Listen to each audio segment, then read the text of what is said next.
प्यारे बच्चों, rotational motion topic में टार्क का कॉन्सेप्ट फिनिश हुआ था and relation between torque and moment of inertia tau equal to I into alpha भी बतलाया गया था।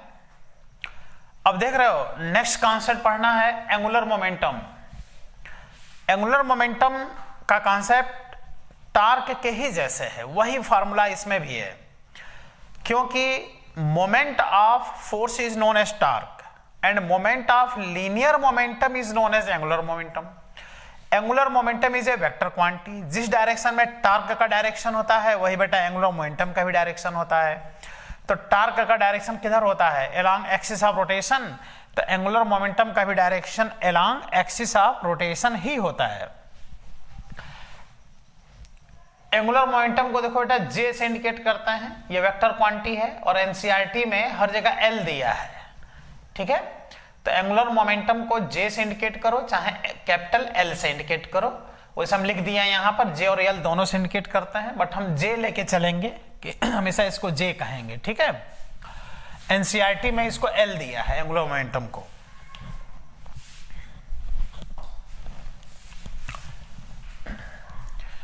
जिस तरह से torque tau is equal to होता है बेटा r cross F vector form में, वैसे ही एंगुलर मोमेंटम ये होता है आर क्रॉस पी। देखो जिसका मोमेंट निकालोगे उसका पोजीशन वेक्टर के साथ क्रॉस प्रोडक्ट फाइंड करोगे। आर इज पोजीशन वेक्टर, देखो इसमें भी है इसमें भी है, ये फोर्स है तो ये लीनियर मोमेंटम है। Moment of force is known as torque, moment of linear momentum is known as angular momentum. और यहां से देखा जाए तो आर क्रॉस अब p is mass into velocity, तो हो गया एम आर क्रॉस वी, आगे चल के कन्वर्ट हो जाता है एम वी आर में।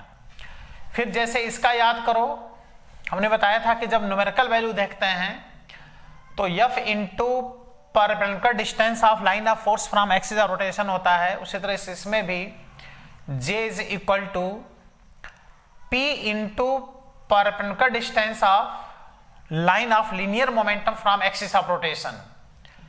देख रहे हो, तो ये कॉन्सेप्ट है टार्क का, ये कॉन्सेप्ट है एंगुलर मोमेंटम का। तो तुम एक खास बात देख रहे हो कि दोनों का कॉन्सेप्ट एक ही जैसे है कि नहीं है। जिस तरह से टार्क है वैसे ही क्या है, लीनियर मोमेंटम है। दोनों का फॉर्मूला सेम है। न्यूमेरिकल वैल्यू जानने के लिए परपेंडिकुलर डिस्टेंस की आवश्यकता पड़ता है। जिस तरह से टार्क में परपेंडिकुलर डिस्टेंस देखते थे, टार्क फाइंड करते थे, वैसे इसमें भी perpendicular distance of line of linear momentum का एक्सिस और रोटेशन से देख करके और न्यूमेरिकल वैल्यू फाइंड किया जाता है। तो एंगुलर मोमेंटम होता है मोमेंट ऑफ, देख लो मोमेंट ऑफ लीनियर मोमेंटम,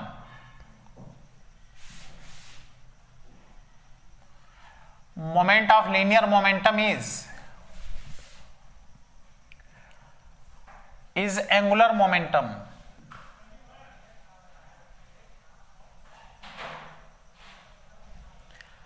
ये भी कौन सी क्वांटिटी है बेटा?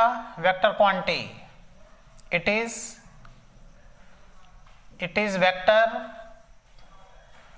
Quantity.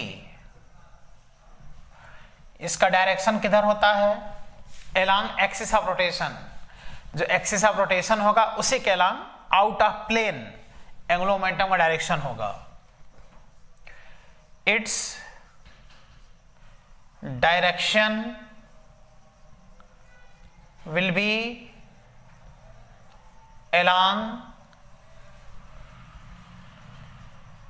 along axis of rotation. Axis of rotation के along इसका डायरेक्शन होता है। बाकी डायग्राम एकदम वैसे ही बनाएं जिस तरह से टार्क में पोजीशन वेक्टर हम लोग देखे थे, फिर आर क्रॉस एफ लिखे थे, वैसे इसमें भी पोजीशन वेक्टर देखा जाता है, फिर r cross p vector form में लिखा जाता है, फिर उसका मैग्नीट्यूड हम लिख लेंगे। मैग्नीट्यूड लिखने के बाद से देखना उसको कैसे न्यूमेरिकल वैल्यू में जब कन्वर्ट करेंगे तो यहाँ भी लाइन ऑफ लीनियर मोमेंटम का एक्सिस ऑफ रोटेशन से परपेंडिकुलर डिस्टेंस की आवश्यकता यहाँ भी पड़ेगा। तो यहाँ पर अगर देखा जाए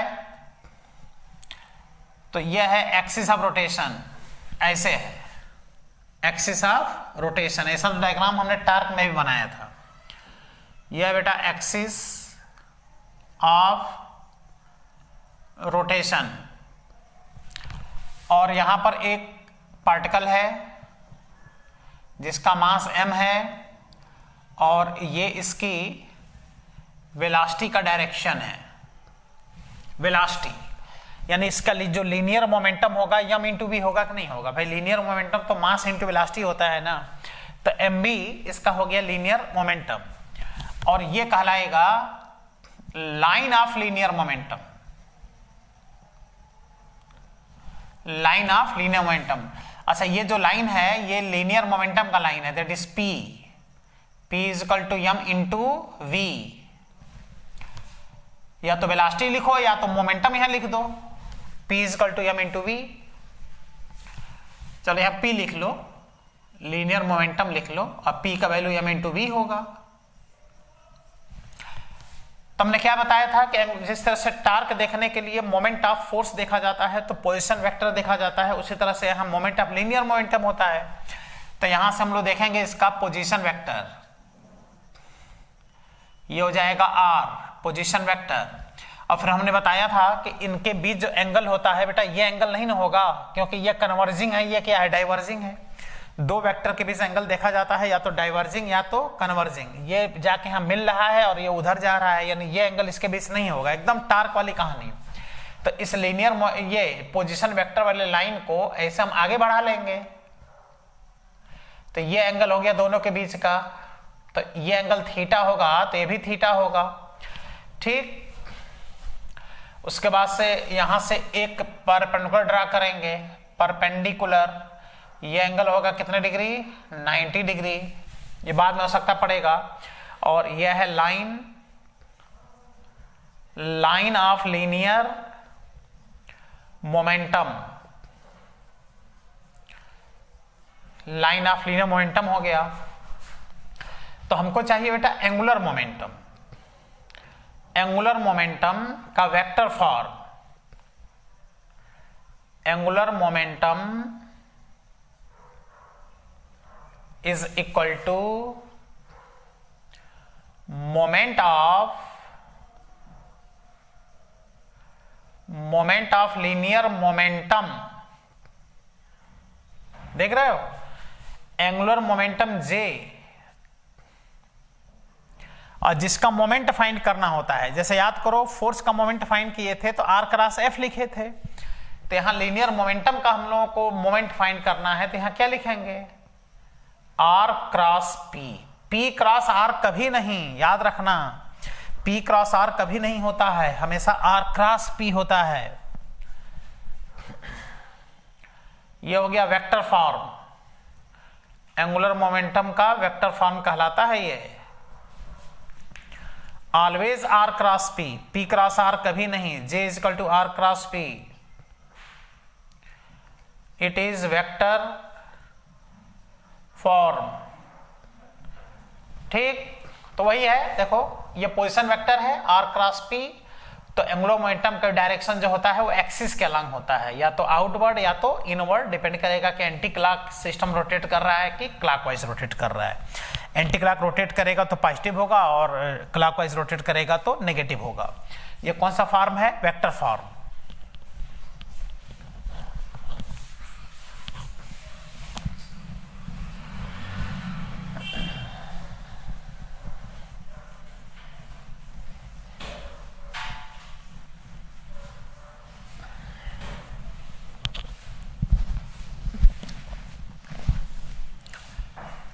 अब इसका इसको अगर एक्सप्लेन करें तो j vector is equal to, जैसे a cross b equal to होता है a b साइन थीटा, तो r क्रॉस p होगा बेटा j is equal to r p sine, और इन दोनों के बीच का एंगल थीटा, ये हो गया थीटा, और साथ में डायरेक्शन n कैप।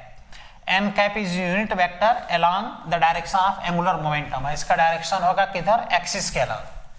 ठीक है, अब इसलिए अगर इसका हम लोग मैग्नीट्यूड लिखें, मैग्नीट्यूड का मतलब न्यूमेरिकल वैल्यू, तो इसका जो न्यूमेरिकल वैल्यू होगा जे, जो जे होगा, बस यही डायरेक्शन हटा दो तो देख लो आ गया r into p sine theta, that is j is equal to p bracket में r साइन थीटा। अच्छा अब देखो ये इसलिए हमने परपेंडिकुलर यहां ड्रा किया है, एक्सिस ऑफ रोटेशन से लाइन ऑफ लीनियर मोमेंटम का यह है परपेंडिकुलर डिस्टेंस, ये थीटा है, थीटा के सामने वाला साइन में जाता है, हाइपोटेन्यूज का न्यूमेरिकल वैल्यू r है, तो ये होगा d perpendicular is equal to r sine theta. इसको ट्रिग्नोमेट्री से देखो ना, थीटा के सामने ये r है तो ये हो जाएगा r साइन थीटा, तो यहां देखो r साइन थीटा आ रहा है कि नहीं आ रहा है, तो r साइन थीटा क्या है, लाइन ऑफ लीनियर मोमेंटम का एक्सिस ऑफ रोटेशन से है ना परपेंडिकुलर डिस्टेंस। तो कितना अच्छा कॉन्सेप्ट मिल गया, मतलब ये जो j होगा, देखो j angular momentum j is equal to linear momentum और r साइन थीटा यानी d, that is linear momentum, और d क्या है, perpendicular distance of line of linear momentum from axis of rotation.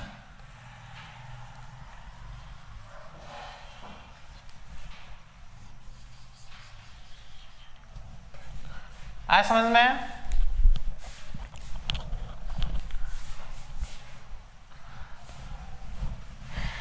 जिस तरह से टार्क में परपेंडिकुलर डिस्टेंस की आवश्यकता पड़ता था वैसे यहां भी है। अच्छा P को लिख सकते हो मास इनटू वेलोसिटी,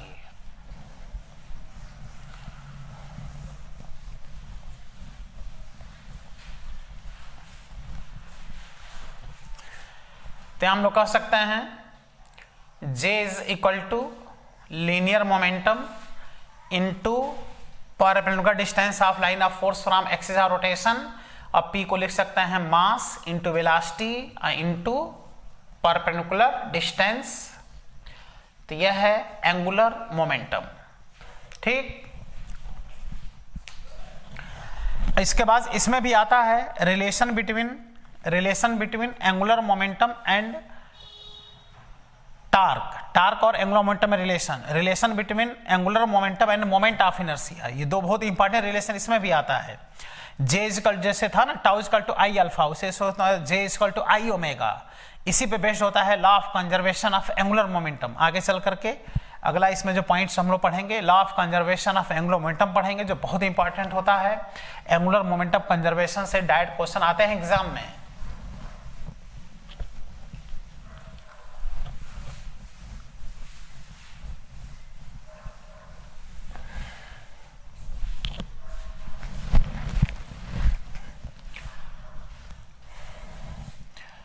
अभी जो हम लोगों ने एम वी इंटू डी पढ़ा था, इस पर अगर हम लोग क्वेश्चन सॉल्व करें तो थोड़ा और क्लियर होगा ये। जैसे ये बेटा वाई एक्सिस है और ये देखो एक्स एक्सिस है, x and y axis origin, ठीक, और एक पार्टिकल एक्स एक्सिस के पैरेलल वी वेलोसिटी से मोशन कर रहा है, इसका मास कितना है, m है, वी वेलोसिटी से मोशन कर रहा है और मास m है, तो कह रहा है इस बॉडी का एंगुलर मोमेंटम इस ओरिजिन के रिस्पेक्ट में इंक्रीजिंग होगा कि डिक्रीजिंग होगा कि कांस्टेंट होगा, क्या होगा, ये पूछ रहा है। यानी जो पार्टिकल है वो एक्स एक्सिस के देखो पैरेलल मोशन कर रहा है, कांस्टेंट वेलोसिटी है, मास m है, लेकिन पार्टिकल जब यहाँ ओरिजिन के रिस्पेक्ट में देखोगे तो पार्टिकल यहाँ है, तो ये है डिस्टेंस, इसका ये डिस्टेंस, इसका ये डिस्टेंस, इसका ये डिस्टेंस, इस तरह से डिस्टेंस क्या होता जा रहा है, बढ़ता जा रहा है। तो क्या पूछ रहा है, if a particle of mass m is moving with constant velocity v, और कैसे मोशन कर रहा है, parallel to x axis, then angular momentum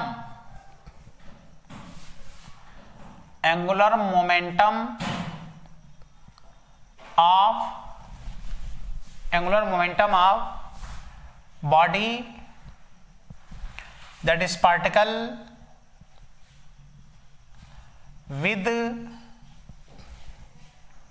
with respect to origin के रिस्पेक्ट में ऑप्शन ए रिमेन्स कांस्टेंट रहेगा या इंक्रीज करेगा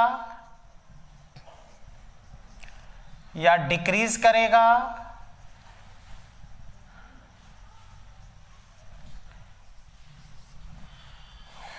या वेरिएबल होगा। जो कितना अच्छा थ्योरेटिकल क्वेश्चन है, एंगुलर मोमेंटम कॉन्सेप्ट यहां से क्लियर हो जाता है। तो देखो इसका लीनियर मोमेंटम बेटा कांस्टेंट है। लीनियर मोमेंटम कितना है? Mass into velocity. अब कुछ ये सोचेंगे कि ये पार्टिकल जैसे जैसे आगे जा रहा है, ओरिजिन से इसका डिस्टेंस क्या होता जा रहा है? बढ़ता जा रहा है। तो कहेंगे एंगुलर मोमेंटम इंक्रीज कर रहा है।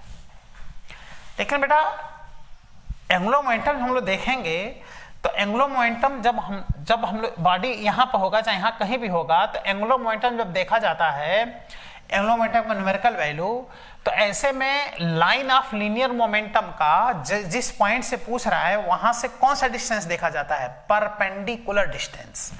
तो देखो यही ना है line of linear momentum.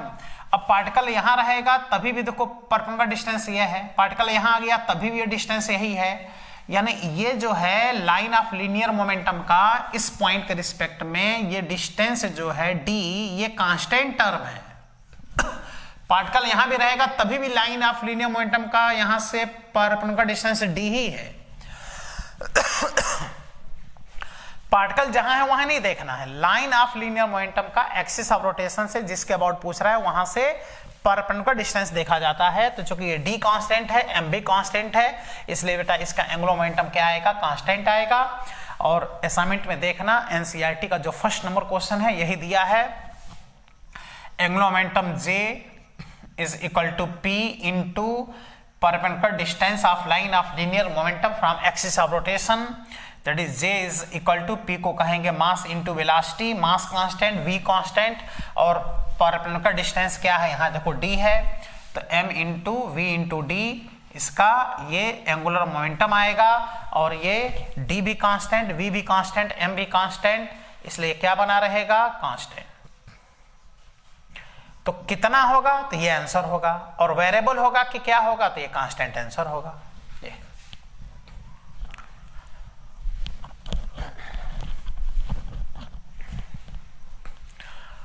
Next question,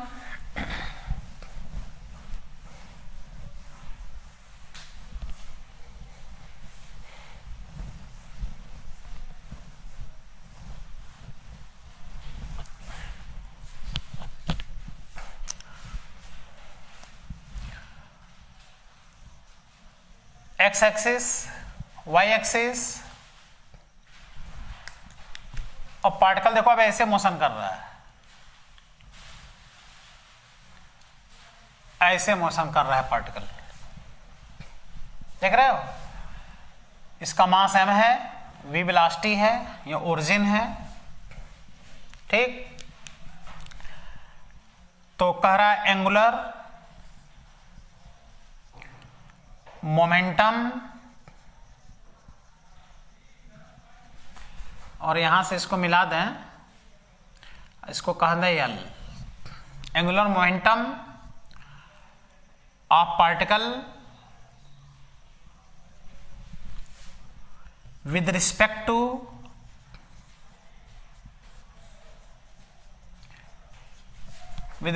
to origin. ये जो पार्टिकल मोशन कर रहा है ऐसे, अब इसके पैरेलल मोशन नहीं कर रहा है, ऐसे मोशन कर रहा है। ओरिजिन के रिस्पेक्ट में इसका जो एंगुलर मोमेंटम होगा वो पूछ रहा है कितना होगा और क्या होगा। तो ऑप्शन है increases, decreases, remains constant, variable. सोचो क्या आंसर होगा बेटा, सोचो। अभी ये क्वेश्चन कराए हैं उसी बेस पे इसको सोचो। तो कुछ लोग सोचेंगे ना कि अभी पार्टिकल देखो ऐसे मोशन कर रहा था तो ये डिस्टेंस कांस्टेंट था, तो कांस्टेंट आंसर आ रहा था। आप कहोगे अरे अब तो ऐसे मोशन कर रहा है, यहां से इसका डिस्टेंस क्या होता जा रहा है? बढ़ता चला जा रहा है। अब सोचोगे कि आंसर इंक्रीजेस होगा, नहीं, अभी भी आंसर कांस्टेंट ही आएगा। इससे और ज्यादा कॉन्सेप्ट क्लियर होगा। तुम देखो ना, जब पार्टिकल यहां था तो यहां से ये डिस्टेंस एल है कि नहीं, परपेंडिकुलर डिस्टेंस एल है। देखो, और जब पार्टिकल यहां आ गया तो ये डिस्टेंस नहीं देखना है, पार्टिकल यहां आ गया ये डिस्टेंस नहीं देखना है। लाइन ऑफ लीनियर मोमेंटम बेटा ये है, तो लाइन ऑफ लीनियर मोमेंटम का जहां से पूछ रहा है वहां से हमेशा परपेंडिकुलर डिस्टेंस, वो चाहे पार्टिकल यहां रहे, चाहे यहां रहे, चाहे यहां रहे, यहां कहीं भी रहे, उसका डिस्टेंस ये एल क्या बना रहेगा, कांस्टेंट। तो पूछेगा बताओ कांस्टेंट होगा कि इंक्रीजिंग होगा, डिक्रीजिंग होगा, तो आंसर यहां भी क्या होगा बेटा, कांस्टेंट होगा। और कितना होगा, एम इंटू वी इंटू क्या, एल। अगर आंसर पूछे कितना होगा तो एम बी इंटू एल दिख रहा है यहां पर। तो बेटा angular momentum is equal to P into perpendicular distance of line of linear momentum from axis of rotation, p into, और ये डिस्टेंस देखो लाइन ऑफ लीनियर मोमेंटम का इस पॉइंट के रिस्पेक्ट में, जिसके रिस्पेक्ट में पूछ रहा है, ये डिस्टेंस एल है, और पी है मास इंटू वेलोसिटी इंटू एल, ये इसका आंसर होगा। एकदम छोटे छोटे क्वेश्चन ये सब होते हैं, लेकिन बहुत ही खतरनाक होते हैं, सोच ही नहीं पाओगे आंसर कौन सा होगा। लेकिन हमेशा ये मन में रखो कि लाइन ऑफ लीनियर मोमेंटम का जिस पॉइंट के रिस्पेक्ट में पूछ रहा है वहां से परपेंडिकुलर डिस्टेंस देखा जाता है तो आंसर एकदम एक्यूरेट आएगा। देखो कहीं भी वो रहेगा, ये डिस्टेंस फिक्स है, perpendicular distance.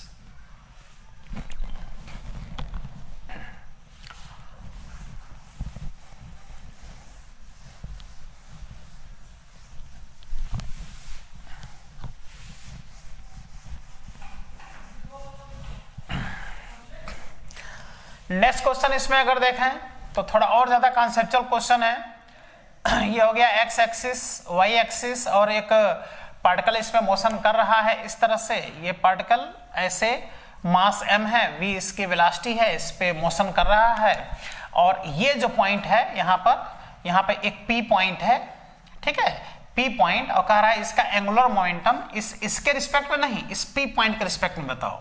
That is angular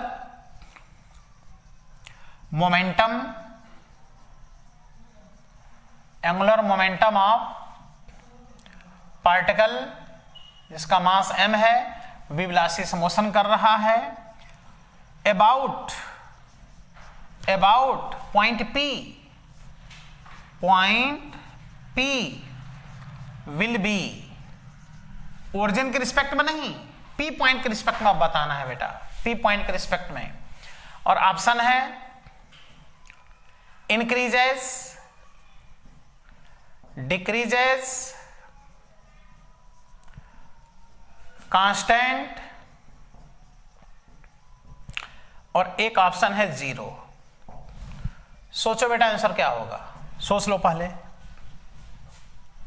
सोच लिए। देखो ये मोशन कर रहा है, जब इसके रिस्पेक्ट में देखते थे तो ये डिस्टेंस देखते थे परपेंडिकुलर। अब वो पॉइंट बेटा जब उसी पे चला गया, लाइन ऑफ लीनियर मोमेंटम पे ही वो पॉइंट चला गया, तो ऐसे कंडीशन में यहां पे तुम देखोगे कि इस P पॉइंट के रिस्पेक्ट में इस लाइन का कोई परपेंडिकुलर डिस्टेंस बन ही नहीं रहा है। तो इसे एक नया कॉन्सेप्ट डेवलप हुआ कि अगर वो जिस पॉइंट के रिस्पेक्ट में वो पूछ रहा है वह पॉइंट अगर उसी लाइन पर चला जाए तो परपेंडिकुलर डिस्टेंस जीरो हो जाएगा और एंगुलर मोमेंटम जीरो हो जाएगा।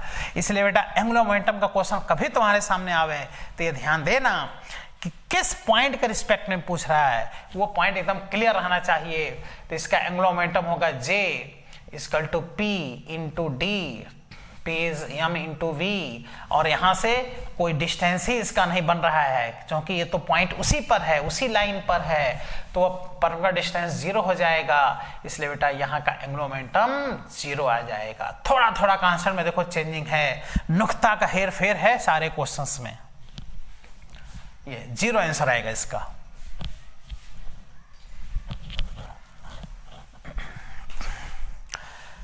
तो एक क्वेश्चन एनसीईआरटी का फर्स्ट नंबर क्वेश्चन आप लोग देख लेना, हमने सॉल्व करा दिया, ठीक है। एक्स एक्सिस के पैरेलल मोशन कर रहा है। अब आओ एक क्वेश्चन, बड़ा अच्छा क्वेश्चन फर्स्ट लेवल में दिया है, फर्स्ट लेवल का second number page, question number 19 आओ सॉल्व करते हैं। 19 नंबर क्वेश्चन,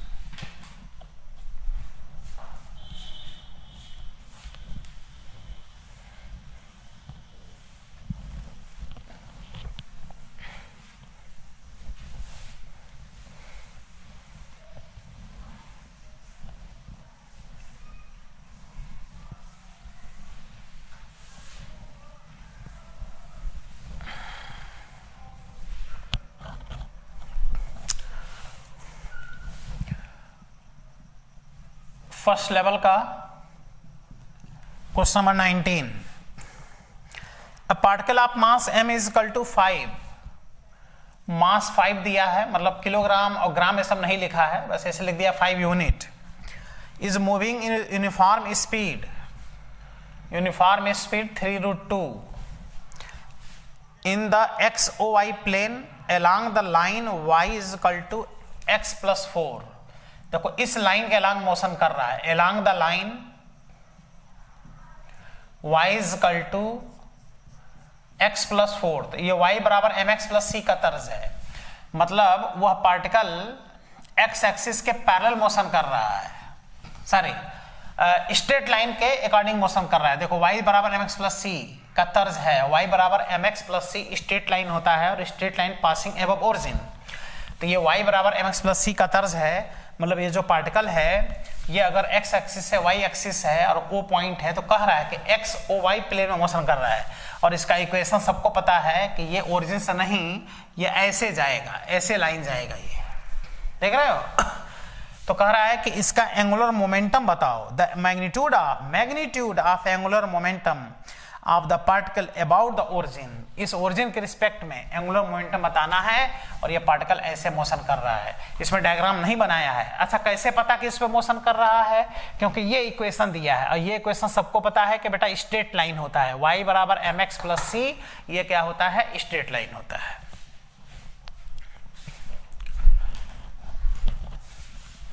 तो इसका बताना है एंगुलर मोमेंटम किस पॉइंट के रिस्पेक्ट में, ओरिजिन के रिस्पेक्ट में,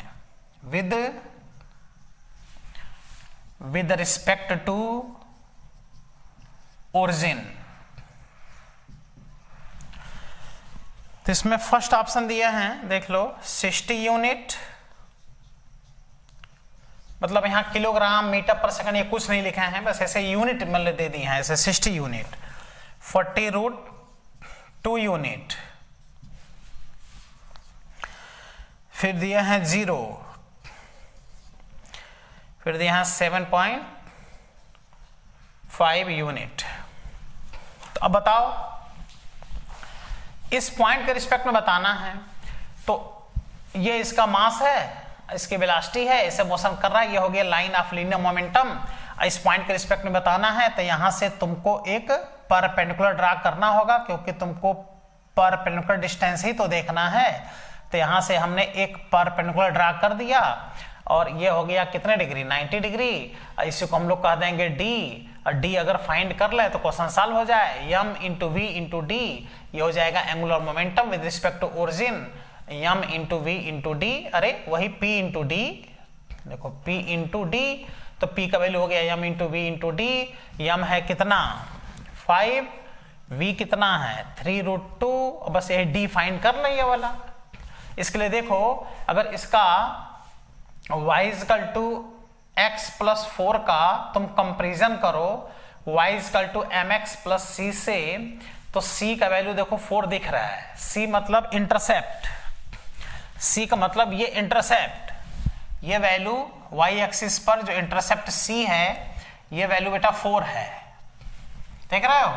और यहां से देखो m is equal to x का कोफिशिएंट 1 है, और ऐसा होता है tan कितने पर, 45 डिग्री पर, और m को tan थीटा कहते हैं।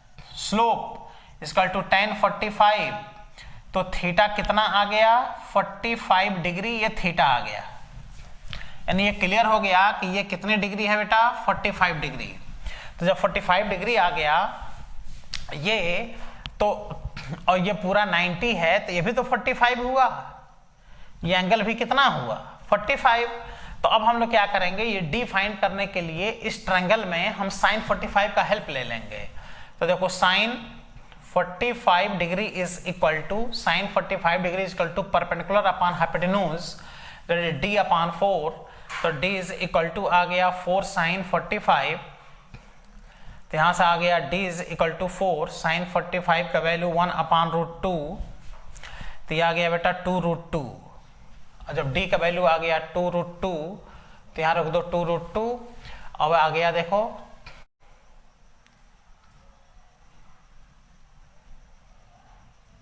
j is equal to 5 into 3 15 और इंटू 2 और √2 इंटू √2, देखो √2 इंटू √2 इक्वल टू 2, कितना आ गया 60 यूनिट।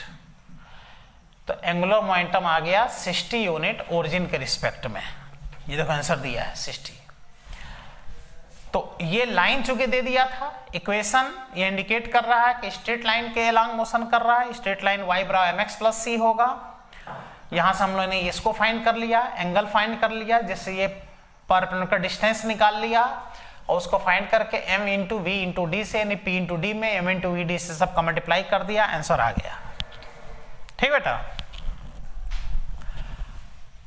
अब इसमें आगे हम लोग पढ़ेंगे relation between angular momentum and torque, relation between angular momentum and moment of inertia, जो अगले वीडियो लेक्चर में पढ़ेंगे। थैंक यू बेटा।